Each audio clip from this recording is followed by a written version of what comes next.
পবিত্র রমজান মাস ইবাদতের জন্য সর্বশ্রেষ্ঠ সময়।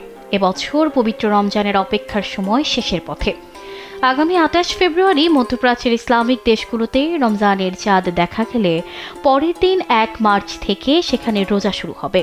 অপরদিকে বাংলাদেশ, ভারত, পাকিস্তান সহ দক্ষিণ এশিয়ার অন্যান্য দেশে ১ মার্চ চাঁদ দেখা গেলে ২ মার্চ থেকে শুরু হবে মহামানিত এই মাস।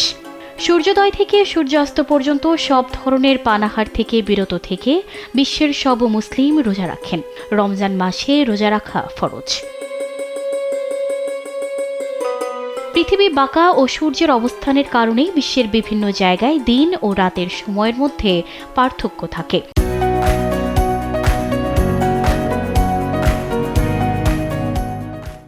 আবার কোথাও কোথাও সূর্য কখনো উদয় হয় না। তাই বিশ্বের মুসল্লিরা ভিন্ন ভিন্ন সময় কেউ কেউ ১৭ থেকে ১৮ ঘন্টা, আবার কেউ কেউ ১০ থেকে ১২ ঘন্টা বা তারও বেশি রোজা রাখেন।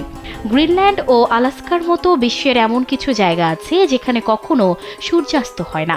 যদিও আল্লাহর নির্দেশ রয়েছে সূর্যাস্ত ও সূর্যোদয়ের সময় দেখে রোজা রাখতে। তাহলে ওই স্থানের মানুষ কিভাবে, কোন হিসেবে রোজা রাখেন? ইসলাম ধর্ম বিষয়ক ওয়েবসাইট দ্য ইসলামিক ইনফরমেশনের তথ্য অনুযায়ী গ্রিনল্যান্ড ও আলাস্কার মতো জায়গায় যেখানে কখনো সূর্যাস্ত যায় না, সেখানকার মানুষদের মধ্যপ্রাচ্যের সৌদি আরবের সময় দেখে রোজা রাখার পরামর্শ দিয়ে থাকেন ইসলামিক স্কলাররা। কারণ মক্কা হল ইসলামের সবচেয়ে পবিত্রতম স্থান এবং সৌদি আরবেই শেষ নবী হযরত মুহাম্মদ সাল্লাল্লাহু আলাইহি ওয়াসাল্লামের ওপর নাজিল হয়েছে পবিত্র কোরআন।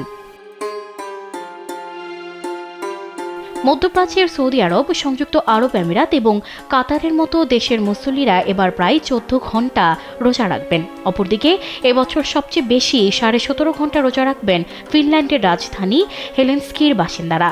আর সবচেয়ে কম ১১.৫ ঘন্টা রোজা রাখবেন নিউজিল্যান্ডের ক্রাইস্ট চার্চের মুসল্লিরা। বাংলাদেশে এবার প্রথম রোজার দিনের ব্যাপ্তি হবে ১৩ ঘন্টা। সানজিদা রহমান, কালবেলা।